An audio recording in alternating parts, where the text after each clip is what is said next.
UP में अगले साल विधानसभा चुनाव होने हैं, जिसको लेकर राजनीतिक पार्टियों की रैलियां उनकी तैयारी को दर्शाती है। हर पार्टी अब जनता के बीच पहुंच रही है, तो इस कड़ी में AIMIM भी पीछे नहीं है। पार्टी के राष्ट्रीय अध्यक्ष असदुद्दीन ओवैसी सुल्तानपुर के जनता को लुभाने निकले हैं। दूसरी पार्टियों की ही तरह सबसे पहले तो उन्होंने अपनी पार्टी की तारीफें की, फिर बीजेपी समेत दूसरी पार्टियों पर भी हमलावर हुए।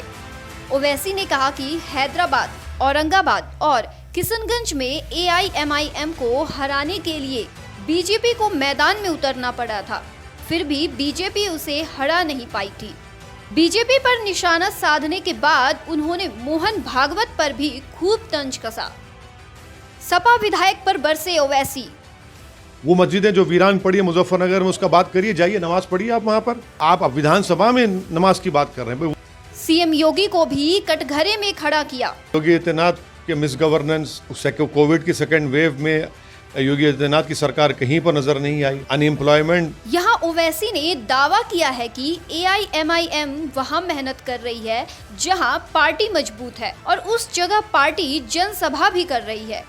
यहाँ भी ओवैसी मुस्लिम राजनीति करने से नहीं चूके।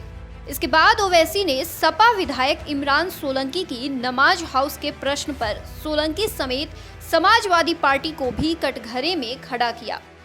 वहीं बेरोजगारी पर बोलते हुए उन्होंने प्रदेश के मुखिया योगी आदित्यनाथ को भी कटघरे में खड़ा किया। हाँ, तो नहीं, पूरी कोशिश यही है कि उत्तर प्रदेश के चुनाव से पहले जहाँ जहाँ हमारा संगठन मजबूत हो चुका है वहाँ पर हम जा रहे हैं, हमारे संगठन के जिम्मेदारों से मुलाकात कर रहे हैं, जनता से मुलाकात कर रहे हैं, और ये सब चुनाव के लिए हम तैयारी कर रहे हैं। अखिलेश यादव के दौर में मुजफ्फरनगर का जो कांड हुआ था, 50,000 मुसलमान अपना घर छोड़कर चले गए। कितने मुसलमान अपने घरों को वापस गए? कितनी मस्जिदें वीरान पड़ी है वहाँ पर? वो मस्जिदें जो वीरान पड़ी है मुजफ्फरनगर में, उसका बात करिए, जाइए नमाज पढ़िए आप वहाँ पर। आप अब विधानसभा में नमाज की बात कर रहे हैं। नहीं, चुनाव के बहुत से मुद्दे हैं। योगी आदित्यनाथ के मिस गवर्नेंस, कोविड की सेकेंड वेव में योगी आदित्यनाथ की सरकार कहीं पर नज़र नहीं आई। अनएम्प्लॉयमेंट नौजवानों का बहुत ज़्यादा बढ़ चुका है। गवर्नेंस नाम की चीज़ नहीं है। मुसलमान परेशान हैं।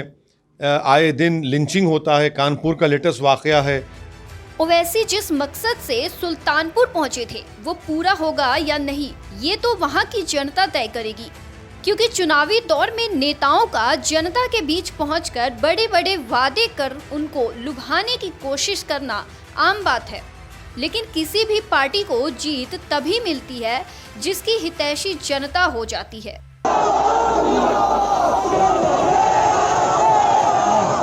मैं सुल्तानपुर आया हूँ। ऐसे ही ताजा तरीन खबरों से जुड़े रहने और उसके अपडेट जानने के लिए जुड़े रहे आप अपने राजपट टीवी चैनल से। साथ ही राजपट टीवी को सब्सक्राइब करें और बगल वाली घंटी को भी बजाएं। अपना बहुत बहुत ख्याल रखें।